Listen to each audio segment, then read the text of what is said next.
최고의 복된 자리에 오셨습니다. 최고의 은혜 자리에 오셨습니다. 진정으로 이 시간이 가장 복되고 은혜될 줄로 믿으시기 바랍니다. 우리 기독교를 이야기할 때에 기독교는 어떤 종교냐 한마디로 말하면 은혜의 종교다 하는 것, 이걸 우리가 꼭 기억해 두실 필요가 있습니다. 왜냐?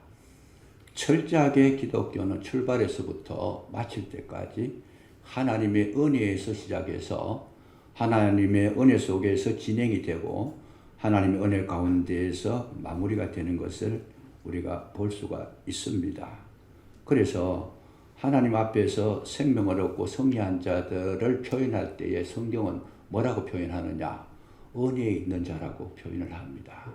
노아 시대 때에 모든 사람들이 다 그냥 육체가 되고 타락을 하고 그 마음이 완악해졌고 무너졌을 때에 노아만큼은 무너지지 않았습니다.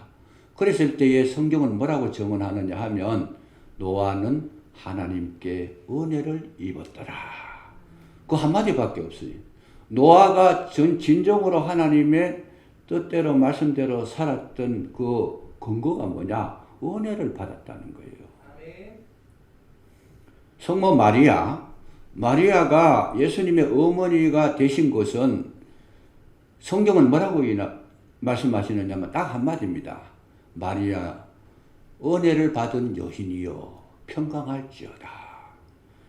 그 나사렛 동네의 시골 골짜기에 살았던 그 아주 연약한 그리고 가난한 여인이 예수님의 어머니가 되었던 것은 한 가지밖에 없어요.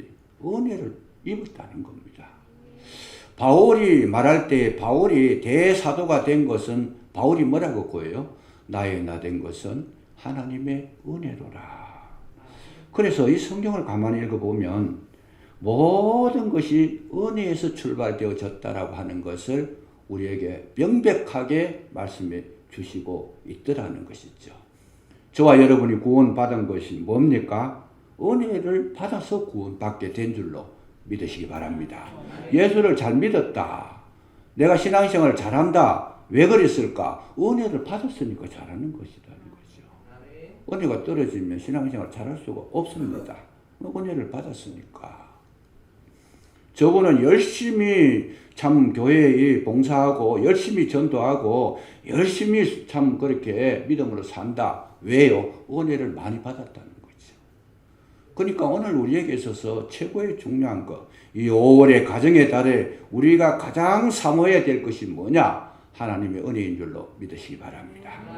은혜 있는 가정은 아무리 힘들고 어려워도 그 힘들고 어려운 것을 오히려 딛고 일어설 수 있는 빨판으로 삼게 되더라는 거예요. 그래서 하나님의 은혜는 정말 사람이 감당할 수 없는 무한한 능력을 소유하고 있다는 것.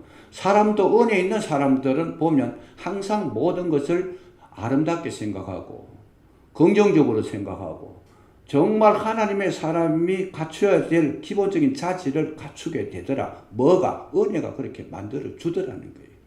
은혜가 떨어지니까 어떻게 돼요? 늘 어둡게 보고 모든 걸 바라볼 때 참 회색으로 보고 문제 있는 걸로 보고 그래서 반항하고 대적하고 은혜가 떨어져 버리니까 그렇게 되더라는 거죠. 그래서 우리는 뭘 해야 되는가? 이 시간에 하나님의 은혜를 충만하게 말씀을 통해서 받아 누리시기를 주의 이름으로 축복합니다.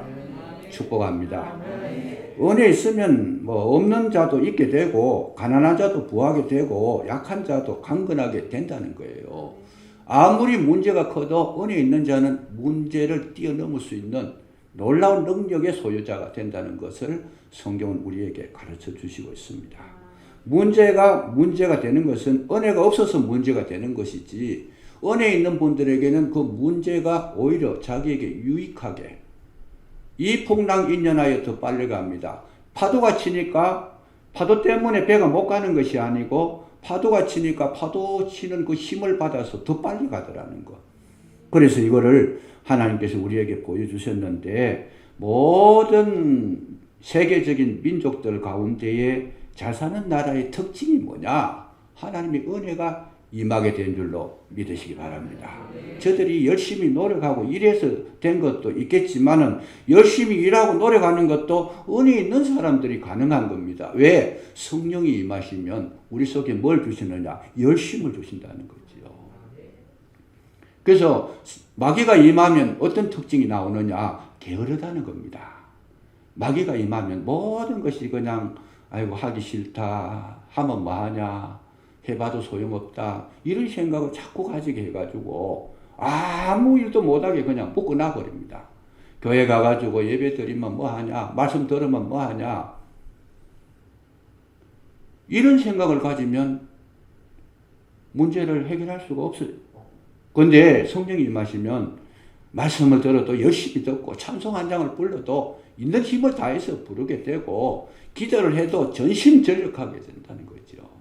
그게 성령의 은혜라는 거예요. 주님께서 일을 맡겨주시면 교회 일을 하나 하는데도 어떻게 해요? 최선을 다해서 하더라. 누가? 성령 받은 사람들. 그래서 오늘날 저와 여러분은 제일 필요한 게 뭐냐?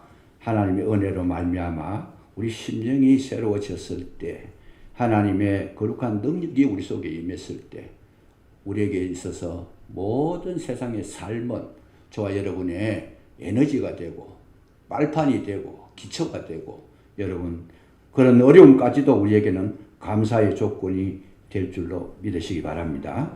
오늘 이 성경 속에서 굉장히 그 어려운 참 이 난관을 맞이했을 때 이스라엘 백성이 정말 이겨낼 수 없는 그런 상황에 놓이게 됐다라는 거죠. 그래서 자칫 잘못하다가는 이스라엘 민족이 멸망을 당하게 되는 거죠. 고센 땅에 내려가서, 요셉 시대에 고센 땅에 내려가서 잘 살게 됐는데 어느 날 갑자기 왕이 바뀌어버려요. 요셉을 통해 가지고 요셉이 애굽의 총리가 되고 요셉으로 말미암아가 전부 다 그쪽으로 이사를 가고 거기에서 살았는데 엄청난 그런 어떤 이 인구가 참 뭐라 그럴까, 인구의 이 숫자가 충만해져 가지고 이스라엘 백성들이 출애굽할 때는 그 200만 명이 다 됐다는 거예요. 70명이 내려가 가지고. 근데 그 과정 속에서 이제 막바지에 가니까 이 애굽의 사람들이 보니까 이거 안 되겠다. 이스라엘 민족이 너무 잘 되고 있다. 인구가 저렇게 번창하게 되니까 저래 놔두다가는 우리나라가 위험하다. 오히려 다른 나라에게 우리가 공격을 당할 때 이스라엘 민족이 저쪽 편을 들어버리면 우리나라는 망한다는 거예요. 뿐만 아니라 우린 저들을 가만히 놔두었다가는 우리가 크게 당할 수가 있겠다. 그러니까 이제 뭘 해야 되느냐? 인구 정책을 쓰고 저들을 피곤하게 하고 고단하게 하고 어렵게 하면 아이를 낳을 수가 없을 것이다. 그래서 일을 막 배로 시키는 거예요. 벽돌을 굽는 데는 옛날에는 짚을 주면서 벽돌을 구워라 그랬는데 이제 짚도 주지 않냐고 그냥 너희들끼리 알아서 해라 그냥. 하여튼 뭐 그러다 안 되니까 산파를 보내가지고 아들을 낳거든 죽이고 딸을 낳거든 살려둬라. 왜? 아들이 없으면 인구가 이 참 생산이 될 수가 없잖아요. 아들을 다 죽여버리라. 거기서 뽑힌 두 여인이, 이 산파로 뽑혔던 두 여인이 누굽니까? 오늘 본문에 보면 십보라와 부하라고 하는 여자다. 15절에 보시면 십보라라 하는 사람과 부하라 하는 사람이 뽑혔다. 이 두 분은 여자입니다. 여기 여자라고 나오진 않아요. 그런데 원어를 보면 이게 여성 명사가 되어 있어서 여자로 나옵니다. 여자로 나오는데 이들을 보내가지고 죽여라. 그랬더니 이 여인들이 누구예요? 히브리 여인들이라는 거예요. 히브리 여인이니까 뭐가 있어요? 믿음이 있는데 믿음이 있어도 보통 믿음이 있는 게 아니고 철저하게 하나님을 경외하고 두려워하고 믿음으로 살았던 여인들이더라. 그래서 이 여인들이 애굽 왕이 죽이라 그러는데 안 죽여요. 왜 안 죽이느냐? 하나님께서 죽이는 것을 기뻐하시지 않고 하나님께서 생명을 주셨는데 우리가 그걸 죽이면 되겠는가? 애굽 왕 명령보다도 하나님의 명령을 더 두려워했다라는 거죠. 더 하나님을 신뢰했다라는 거예요. 그래서 죽이질 않았어요. 근데 애굽 왕이 가만히 보니까 너 왜 그랬느냐? 그러니까 이 십보라와 부하가 거짓말을 합니다. 아유 왕이여, 우리가 가보니까 저들이 얼마나 건강한지. 그 아이를 낳는다는 소식을 듣고 가는 동안에 이미 아이를 다 낳아버렸습니다. 그 우리도 어쩔 수가 없습니다. 이렇게 이야기를 했다라는 거지요. 그거는 뭐예요? 거짓말입니다. 진짜를 이야기한 것이 아니고 거짓말을 이야기한 것이에요. 그 여기에 대해서 조금 이따 말씀드리겠습니다만은 거짓말을 하고 이러니까 이 애고방이 다급해가지고 저들한테 맡겨가지고는 안 되겠다는 생각을 하고 애굽 사람들에게 뭐라고 이야기하는가? 이제는 이 히브리 산파들도 못 믿겠으니까 애굽의 국민들한테 뭐라고 이야기하느냐 하면 저기에 히브리 사람들이 남자를 낳거든 나일강에 던져버리라. 나일강에 던지면 나일강에는 악어가 많이 사니까 밥이 되는 거죠. 그냥 나일강에 던져버리라. 여자를 낳으면 살려둬라. 그렇게 명령을 했다라고 하는 그 부분이 오늘 기록이 되어져 있습니다.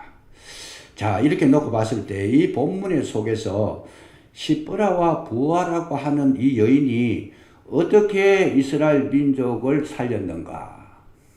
이 두 여인이 없으면 이스라엘 민족은 출애굽할 수도 없고 특별히 모세라고 하는 이스라엘의 대지도자가 나올 수도 없는 거예요. 그러니까 시브라라고 하는 여인과 부아라고 하는 여인의 그 공로는 정말 지대한 것이죠. 엄청난 큰 역할을 감당했는데 근데 이 여인들이 그렇게 큰 역할을 감당했던 근본적인 그 힘의 원천이 뭐냐? 여기 성경을 가만히 보니까 20절에 보니까 하나님이 그 산파들에게 은혜를 베푸셨다. 딱 한마디로 결론을 내립니다. 저들이 똑똑해서 그런 것이 아니고 저들이 강한 것도 아니고 저들이 재능이 있는 것도 아니고 훌륭한 것도 아니고 저들에게 하나님께서 은혜를 베푸셨다. 그랬을 때에 저들은 애고방도 눈에 보이지 않고 세상의 문제도 눈에 보이지 않고 만약에 애고방한테 거짓말했다가 들켜버리면 자기 생명이 참 위험하잖아요. 근데 자기 생명도 돌보지 않고 이 은혜를 받고 보니까 오직 하나 하나님의 말씀에 순종해서 하나님께서 생육하고 번성하라 그랬는데 하나님께서 생명을 사랑하셨는데 생명을 살리는 일에 우리 전심전력하다. 이 마음을 품고 그 위험을 무릅쓰고 살렸다는 것이죠. 그래서 오늘 본문의 제목이 뭐냐? 오늘 말씀의 제목이 은혜를 베푸시니 이렇게 정해놨습니다. 은혜를 베푸시니 안 되는 것도 되고 못할 것도 하게 되고 여러분 세상에 불가능한 것이 없을 줄로 믿으시기 바랍니다. 그런데 그 은혜가 임했을 때에 언제 임했는가? 이스라엘이 가장 어려울 때 하나님께서 가장 약한 여인에게 은혜를 베푸셨다는 것. 이제 은혜가 내리는 그 비결을 우리에게 가르쳐 주시는데 하나님의 은혜가 언제 내리느냐? 우리가 가장 힘들고 어려울 때, 약할 때, 부족할 때, 힘들 때, 정말 가망성이 없을 때, 그때 하나님께서 은혜를 베풀어 주시는 줄로 믿으시기 바랍니다. 막연하게 어렵다고 해서 은혜를 베푸시는 것이 아니고 이 시브라와 부아라고 하는 여인은 이 어려운 시기 속에서도 저들은 여호와를 경외하고 하나님을 찾고 믿음으로 살고 늘 기도 생활을 했다라는 거예요. 그러니까 저들에게 하나님께서 은혜를 베풀어 주셨는데 이 문제가 일어났을 때에 뭘 했겠어요? 하나님을 찾았다는 거예요. 그러니까 여러분 오늘날 우리에게 있어서 가장 중요한 것은 이 고난 가운데에 여러분 그 고난이 우리에게 있어서 뭐냐? 은혜가 없는 사람들에게는 고난이 되어버립니다. 많은 은혜를 받은 사람들에게는 고난이 여러분 축복의 시작인 줄로 믿으시기 바랍니다. 그래서 가정에 어려움이 닥쳤을 때에 그 어려움 속에서 정말 주님을 가까이 하게 되면 여러분 거기에 놀라운 축복이 기다리고 있는데 하나님께서 복을 주실 때 제일 처음 하시는 일이 뭐냐? 어렵게 하신다는 겁니다. 고난을 당하게 하신다는 거예요. 왜 그러냐? 하나님을 찾게 하기 위해서. 그래서 이것을 결핍의 은혜라 그럽니다. 결핍의 은혜. 어느 날 갑자기 살아가는 데에 이 결핍이 그러니까 모자란 것이 자꾸 생기는 문제가 자꾸 생기더라는 거예요. 어느 날 갑자기 고난을 환경 속에 배회를 해 주셔가지고 갑자기 잘 되던 사업이 그냥 부도가 나게 하시고 갑자기 건강하던 몸이 그냥 그야말로 청천벽력같이 당신은 죽고 살지 못하리라. 병원에 가 진단을 받았더니 희망 없는 이야기를 하게 되고 어느 날 갑자기 아주 친했던 사람들로부터 배신을 당하게 하는 거예요. 저렇게 믿었는데. 그러니까 우리가 살아갈 때에 이런 일들이 일어났을 때에 우리가 정말 중요한 것은 뭐냐? 하나님께서 왜 이 어려움을 주셨을까? 여러분, 문제가 일어났을 때에는 반드시 하나님의 신호가 있는데 그 신호가 뭐냐? 내게로 오라 하시는 신호인 줄로 믿으시기 바랍니다. 나를 찾으라는 거예요. 내 이름을 부르라. 전심으로 나를 찾고 찾는 자가 나를 만나리라. 여러분, 고난을 뭘로 바꿔야 돼요? 하나님의 부르시는 손짓으로 우리가 이렇게 보게 되면 제대로 축복을 받게 될 줄로 믿으시기 바랍니다. 그래서 문제라는 거, 이 결핍이라는 거, 이것이 정말 우리에게 가장 소중한 것인데 우리는 이제 이 은혜를 발견하지 못하면 뭐래요? 문제 때문에 짓눌려서 늘 불평하다가 원망하다가 괴로워하다가 한숨 짓다가 그 어려움, 그 고난 속에서 자기 인생을 자기가 파괴시켜버리는 거예요.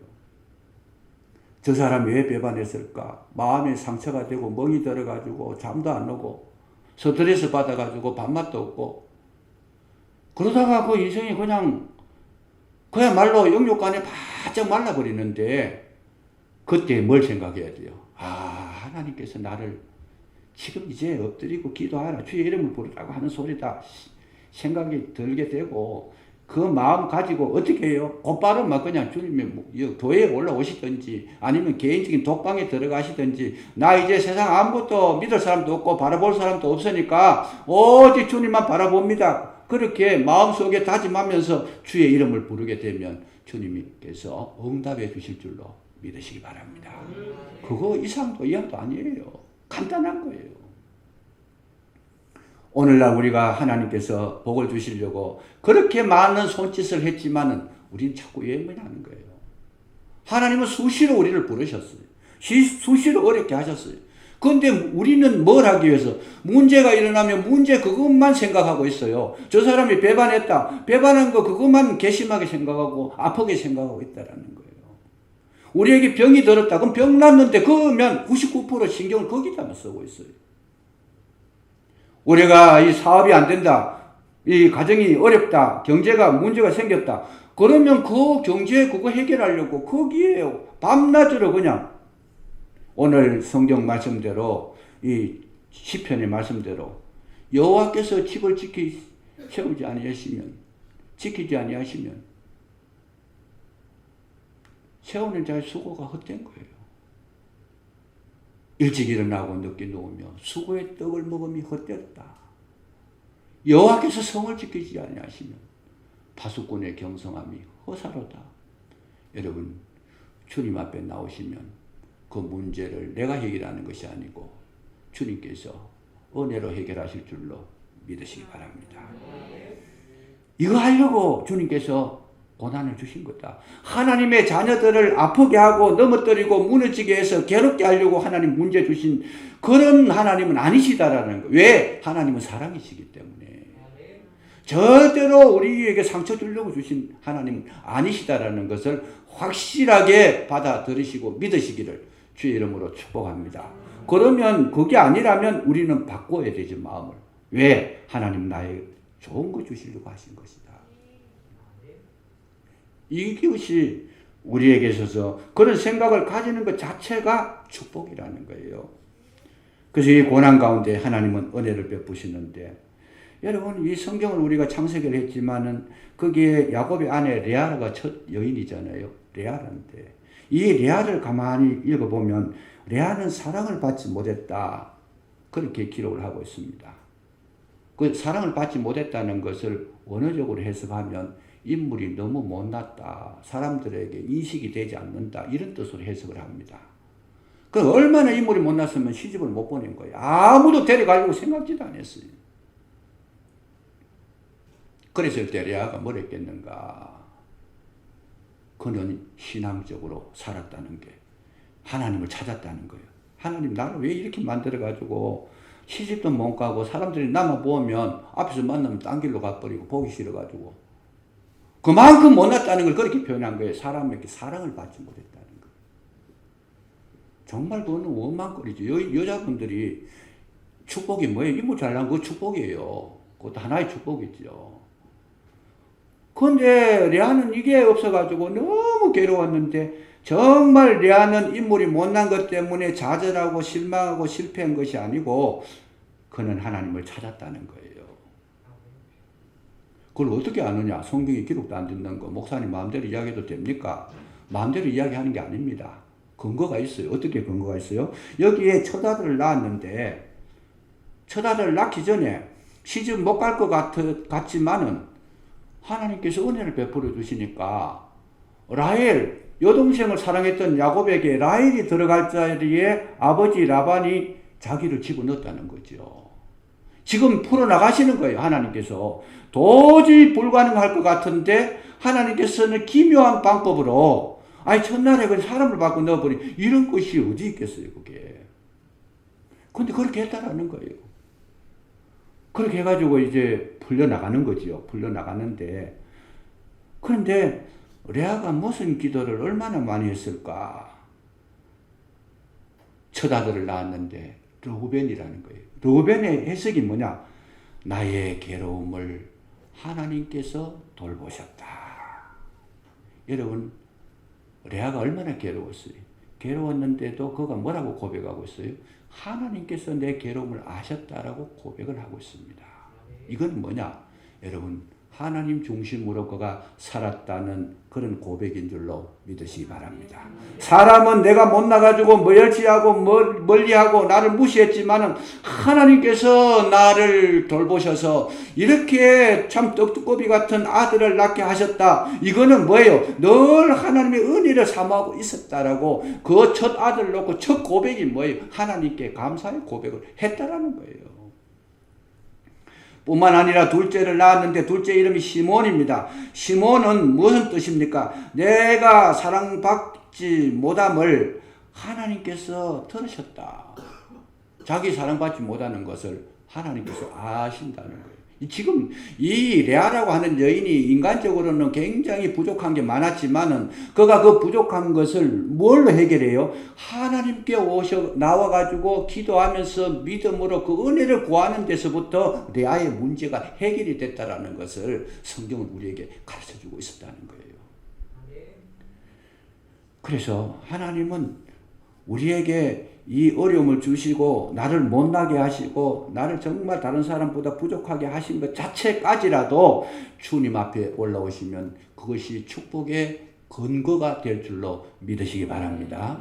이거를 우리가 해야 된다는 거예요. 성경을 왜 우리에게 주시고 읽게 하고 이걸 말씀을 듣게 하느냐? 그거를 알아라는 거예요.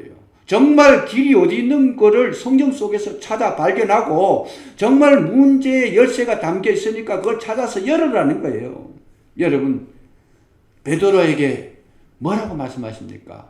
너희들이 천국 문을 열 수 있는 열쇠도 주시고 닫으면 닫을 열쇠도 준다는 거예요. 잠수도 주신다는 거예요. 그러니까 하나님께서 저와 여러분에게 기도의 열쇠를 주시면 반드시 은혜가 임하게 되고 우리 아무리 약한 것이라도 해결될 줄로 믿으시기 바랍니다. 이것이 은혜 받은 사람의 가장 큰 축복인데 지금 이 코로나로 말미암아 가지고 우리가 너무 힘드는데 그런데 안타까운 게 뭐냐? 그렇게 이 힘들고 어렵고 안 되는데도 전혀 하나님 앞에 나올 생각도 안 하고 기도도 안 하고 하나님께 은혜 받은 것에 대해서 눈 감고 있더라고 말이에요. 코로나가 문제가 아니고 하나님을 찾지 않은 것이 문제였다. 정확하게 인식하시고 기도로 승리하시기를 주의 이름으로 축복합니다. 히스기야 왕에게 하나님께서 사자를 보내 말씀하시잖아요. 너는 죽고 살지 못하리라. 히스기야가 놀라가지고 전 벽을 향하여 전심전력해서 하나님 앞에 통곡하면서 하나님이여 내가 선하게 살았던 거 그것 좀 기억하시고 나를 살려주십시오. 여러분 사형 선고를 받았던 히스기야지만은 기도를 들으시고 하나님께서 은혜를 베푸셔서 그의 수명을 연장시켜 주셨고 자녀도 없었는데 자녀도 허락하신 줄로 믿으시기 바랍니다. 하나님은 찾는 자에게 나타나시고 부르는 자에게 응답하시는 하나님이신 줄로 믿으시기 바랍니다. 우리의 가정이 잘 되려고 하면 첫 단추를 여기에 끼워야 된다는 거예요. 애굽에 내려갔던 이스라엘 백성이 참 구원을 받게 된 배경이 뭐냐? 이런 은혜가 있어서 이스라엘 백성이 출애굽했더라는 거예요. 만약에 이런 것을 찾지 못했더라면 저들은 역사에 사라지고 없는 겁니다. 이제 여로부터 심령 속에 여러분 주님을 사모하시고 성령의 충만함을 기도 속에서 받으시고 날마다 믿음으로 승리하시기를 주의 이름으로 축복합니다. 잘 되는 가정 되시기 바랍니다. 문제가 오히려 빨판이 되시기를 주의 이름으로 축원합니다. 이겨야 되는 거죠. 이겨야 되는 거죠. 되는 사람은 안 되는 데 들어가도 되는 거예요. 안 되는 사람은 되는 데 가도 안 돼요. 하나님의 사람의 특징이 뭡니까? 이 장사를 하는데 몫이 도화가 잘 되는 게 아니고 하나님의 사람이, 믿음의 사람이, 은혜의 사람이 가니까 산골짜기에 들어가도 거기까지 찾아오더라는 거예요, 손님들이. 그게 은혜 받은 증거인 줄로 믿으시기 바랍니다. 가게 문만 쳐다볼 게 아니고 주님을 바라보시라죠. 정말 중요한 겁니다. 그래서 늘 저는 새벽기도 할 때마다 그 기도를 합니다. 하나님, 정말 이 어려운 시기를 이겨낼 수 있도록 저들에게 기도할 수 있는 힘을 주시옵소서. 그게요, 안타까움으로 남아요. 안타까움으로. 하나님, 이 눈이 열려지게 하옵소서. 이 문제도 아닌데도 너무 거기에 시달리고 있으니까 목사로서 마음이 너무 아픈 거예요, 사실은. 이겨나고 막 힘있게, 용기 있게 일어나고 막 이렇게 전진하는 거 보면 기쁨이 될 텐데 힘들더라 그 말이죠. 두 번째로 우리가 은혜를 생각해 보려고 하는 것이 뭐냐 하면 여러분 중요한 게 정말 중요한 게 하나 있어요. 시보라와 부하가 거짓말을 합니다. 이 거짓말하는 게 성경에 몇 군데 있어요. 근데 대표적으로 보면 여기에 거짓말을 하고 라합이 또 거짓말 하잖아요. 여리고성을 쳐들어왔을 때 정탐꾼이 들어왔는데 정탐꾼을 감추어두고 숨겨두고 도망가게 했어요. 그런데 국가에서 나와서 물어보니까 저들은 내가 본 적도 없고 어디로 간지도 모르겠고 3대 곁에 3대 안에 숨겨놓고도 난 모르겠다. 거짓말을 했다는 거죠. 근데 이런 문제를 놓고 우리가 확실하게 해결할 게 있습니다. 확실하게 해결할 게 뭐냐면 어떤 분은 그런 이야기해요. 아이고 성경에 거짓말 했는 거 저걸 기록해놔놓고 여기 보니까 또 시보라와 부하가 하나님께서 은혜를 베풀어 주셨고 저들이 복을 받아가지고 더 집안이 흥황하게 됐다. 이거 지금 굉장히 이해하기 어려운 내용이 기록되어 있어요. 아니 거짓말쟁이들이 어떻게 그런 복을 받을 수 있느냐. 라합이 거짓말했는데 이걸 가지고 뭐 신학교에서도 엄청 이야기를 많이 해요. 막 이 신정론이라 그래가지고 누가 옳으냐 맞나 틀리냐 이런 것이 바르냐 뭐 복잡하게 그냥. 근데 아무도 그거를 잘 정답을 내놓지를 못해요 그냥. 그래서 이제 사람들은 뭘 하기 좋아요? 비판하는 거죠. 저렇게 해가지고 되나? 성경에 기록된 것도 저건 잘못된 거다. 뿐만 아니라 우리가 살아가는 데에도 종종 그럴 때가 있어요. 다른 사람을 보고 잘못하는 걸 보면 정죄를 합니다. 비판을 합니다. 저도 그렇게 했었어요. 정말 마음에 안 들고 그런 거 있으면 정죄도 하고 비판도 하고 그야말로 마음이 불쾌합니다. 저런 사람이 잘 되면 되느냐? 성경 속에 그러잖아요. 10편 70 몇 편 이거 보면 거기에도 악인들이 잘 되는 거 보고 마음이 자기가 무너질 뻔했다는 이 문제를 우리가 정확하게 해결하고 넘어가야 신앙생활을 하는데 큰 유익이 될 텐데 그게 뭔가 하면 여러분 아직까지도 남을 정죄하고 심판하고 판단하는 것은 어디에 영향을 받고 살아요? 우리가 선악과의 개념을 벗어나지 못하고 있다는 겁니다. 우리가 예수님을 믿고 은혜를 받고 십자가의 그 거룩한 그 참 축복 속에서 우리의 죄를 완전히 용서받았고 은혜의 백성이 됐음에도 불구하고 우리는 뭘 하고 있어요? 아직까지도 선악과의 기준을 벗어나지 못하고 있다는 거예요. 그래서 뭐래요? 남을 판단하고 비판하고 정죄하는 거예요. 그런데 여기에 은혜라는 개념은 뭐냐? 하나님께서 우리를 구원하실 때 뭐냐? 여러분 정확하게 우리가 이해하셔야 되는데 하나님은 윤리의 개념으로 우리를 구원하신 게 아니다는 거예요.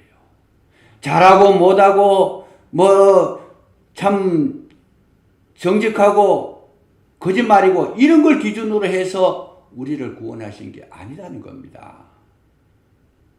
이거를 우리가 확실하게 이해할 수 있어야 되는데 여러분 보세요. 하나님의 구원은 오직 우리의 잘잘못이 아니고 우리의 건강한 것이 아니고 전적으로 하나님의 은혜인 줄로 믿으시기 바랍니다. 은혜는 모든 것을 다 덮어주시는 거예요. 아담과 하와가 선악과를 먹고 나무 뒤에 숨었을 때 하나님 뭘 했습니까? 가죽옷을 지어 입히셨다는 거예요. 가죽옷을 지어 입히셨다. 너 잘했느니 못했느니 따지지 않았어요. 그냥 지어 입히신 거예요. 부끄러움을 주님이 감추어 주신 거예요. 그냥. 그거 분석해가 재판하시지 않았어요. 누가 먼저 했느냐? 누가 했냐? 묻기는 했지만 그것과 심판하시지 않았다 그 말이에요. 오늘 우리에게 있어서 정말 중요한 것은 범하기 쉬운 것이 뭐냐? 자꾸만 우리는 은혜의 개념 속에 은혜를 받고 살아가면서도 은혜의 개념 속에 살아가는 것이 아니고 자꾸만 선악과를 끄집어내요. 그냥 저 사람 잘못했다. 저 사람 문제 있다. 저 사람은 심판받아야 된다. 이런 개념으로 살아가니까 뭐가 없어요? 성경을 잘 보세요. 그렇게 하다 보면 우리는 항상 기뻐하라 그랬는데 항상 기뻐할 수가 없지요. 범사에 감사하라 그랬는데 감사할 수가 없지요. 성경이 지금 이율배반이 돼버리고 있어요. 정말 기뻐하려 그러면 은혜의 개념 속에 들어가야 모든 사람을 이해할 수 있고 덮어줄 수 있고 가까이 갈 수 있고 사랑할 수 있고 용서할 수 있고 그들을 살릴 수 있게 되는 줄로 믿으시기 바랍니다. 이거 지금 성경 우리 강하게 말씀하시는 겁니다. 구약이나 신약의 하나님은 하나님의 백성, 하나님과 백성의 관계는 뭡니까? 철저하게 언약의 관계지 윤리적인 관계가 아니다는 거예요. 내가 너를 내 아들로 삼았다. 그럼 아들인 거예요, 그냥. 내 아들인데 거짓말 했으니까 너는 심판받으라, 너는 죽어라. 그렇게 하시는 분이 아니다는 거예요. 이 원리를, 이 은혜의 원리를 체득하기 전에는 우리는 아직까지 하나님 안에서 자유함을 누릴 수가 없는 겁니다. 그러니까 이 은혜 속에 들어가 보지 못하니까 라합이 거짓말 했는 거 가지고 그거 가지고 지금 막 갑론을박 싸우고 있어요, 그냥. 그러나 은혜라는 개념을 확실하게 이해하고 나면 그 문제가 전혀 문제가 되지 않습니다. 다른 사람이 잘못된 것처럼 나도 잘못된 거예요. 다른 사람이 비판하는 그 비판으로 너도 비판을 받을 것이다. 다른 사람을 정죄했던 그 정죄로 너도 정죄를 받을 것이다. 그러니까 세상에 살아가는 사람들 가운데에 윤리 개념으로 따지면 구원받을 자가 한 사람도 없는 거예요. 그럼 뭐냐? 잘하고 못하고 개념이 아니고 하나님의 은혜가 임하셔서 은혜로 덮어주시면 모든 것이 의가 될 줄로 믿으시기 바랍니다. 그 의는 인간에게서 나온 의가 아니고 십자가의 의라는 거예요. 십자가의 의다. 이거를 절실하게 깨닫기 전에는 우리는 아직까지도 완전한 은혜 속에 들어가지 못하고 계속 인간적인 생각을 하고 있는 거예요. 그냥 인과응보로 생각하고 있고 그랬을 때에 성경에서 주시는 무한한 축복을 우리는 다 놓치고 있다는 거죠. 다 놓치고 있다. 늘 시시비비 가리다가 따지다가 그거 가지고 문제 삼다가 다른 사람 정죄하다가 그 인생을 다 보내는 것이고 그렇게 풍성한 은혜를 우리에게 허락해 주셨음에도 불구하고 우리는 은혜를 우리 가슴 속에 담은 것은 그야말로 한 숟갈 정도 담아가지고 그거 가지고 겨우 생명만 유지하고 틈만 나면 다른 사람 판단하려고 그러고 자기 눈에 들보는 보지 못하고 남 눈에 티를 보고 그거 티끌이 닦고 그렇게 외쳐댔던 거. 여러분 성경을 전부 다 창세기부터 계시록까지 깨보세요. 하나님의 그 말씀의 줄기가 어떤 것인가를 분명히 알 수 있잖아요. 예수님 직접 오셔서 그 얘기를 하신 거예요. 뭐냐? 아직까지도 그렇게 은혜를 말씀을 많이 해주셨음에도 불구하고 우리는 은혜 속에 들어가지 못하고 늘 선악과의 영향을 받아서 그거 지금도 선악과 먹고 있다는 거죠. 가정의 달에 가정의 식구들도 마음에 안 들 수 있어요. 문제 있을 수 있어요. 가까운 데서 배반자가 나올 수도 있어요. 부부간에도 상처 줄 수 있어요. 그러나 그걸 선악과로 보면 갈라서야 되고 상대방을 하여튼 괴롭혀야 돼요. 그러나 은혜의 개념으로 보면 어떻습니까? 오히려 그를 위해 기도가 나오죠. 하나님의 은혜로 저를 긍휼히 여겨주옵소서. 뭘로? 몰라서 그러니까. 하나님의 은혜가 약해서 그러니까. 하나님의 은혜가 완전히 깨달아지지 않아서 그랬으니까. 아직 선악과의 그 개념을 벗어나지 못하고 그 틀 안에 갇혀 있으니까 하나님이여 눈을 열어서 은혜의 세계에 들어올 수 있도록 도와주옵소서. 정말 은혜를 경험한 자들의 입에서 나올 수 있는 기도는 그 기도밖에 없다라는 거지. 오늘날 우리 주변에 교회도 마찬가지고 가정도 마찬가지고 정말 믿음 안에 산다고 하지만은 믿음이라는 것이 뭔지도 이해가 안 되면서 그냥 다닌 거예요. 그냥 성경을 읽었지만 하나님의 마인드, 하나님께서 원하시는 그 마음이 뭔지도 분석을 해내지 못하고 우리는 여전히 그 그늘 속에서 살아오고 있다는 것을 우리 삶 속에서 보여주고 있다는 거죠. 아픔이에요, 그게.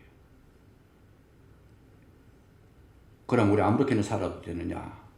그건 아니다는 거죠. 그럼 뭐예요? 은혜를 받게 되면 아무렇게나 살 수가 없다라는 겁니다. 잘 보세요. 은혜를 못 받으니까 아무렇게나 살지.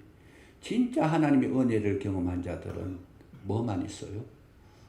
그 은혜를 늘 감사하고 은혜 받았기 때문에 더 잘 살려고 하고 은혜 받았기 때문에 더 정직하게 하려고 하고 은혜 받았기 때문에 정말 하나님을 경외하고 은혜 받은 자이기 때문에 모든 사람보다도 더 뛰어나게 오히려 하나님의 마음에 합한 삶을 살게 될 줄로 믿으시기 바랍니다.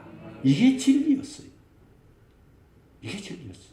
근데 이 진리를 발견하지 못하게 되면 예수님을 믿어도 늘 괴롭고 늘 힘들고 늘 어렵고 자기 틀에 갇혀가지고 헤어나오지 못했을 때 결국은 이 땅에서 해결이 안 되고 주님 앞에 가야 해결이 되는데 그때는 주님의 책망이 있을 수밖에 없다라는 무지한 자다.